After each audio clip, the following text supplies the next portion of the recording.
役生涯最大卡士，一次4位百萬網紅。見了幾位非常厲害的100萬網紅做翻譯，帶他們去體驗一下首爾。身為香港人，決定帶佢哋體驗弘大好出名嘅王嘉爾同款大排檔。我們到了香港大排檔，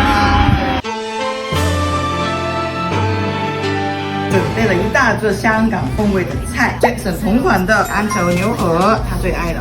哇塞，一會兒得嘗嘗啊，太期待。味道不錯啊，正宗的港式味道。它這個感覺，好像裡邊的花生醬我挺喜歡的，比那個某 M 品牌的那個漢堡啊，比那個味道還好吃。這個花生醬味道不是倍兒濃，這個漂亮，倍兒濃。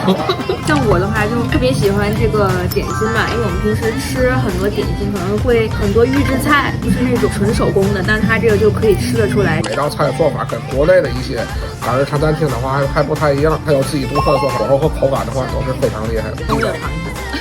還沒嘗，還沒嘗，我吃了5塊了。它咕老肉不是純燒的，對，就是喜歡它那個肥口，倍兒香的。好吃，確實像他說的那樣。百萬美食博主都話好食嘅餐廳，大家仲未試下香港大排檔？食飽飽之後呢，就幫幾位大網紅安排咗韓國必去嘅醫美療程，唔想錯過嘅記得追蹤我，話俾你聽韓國有啲咩好食，有啲咩好玩，有啲咩好嘅醫美。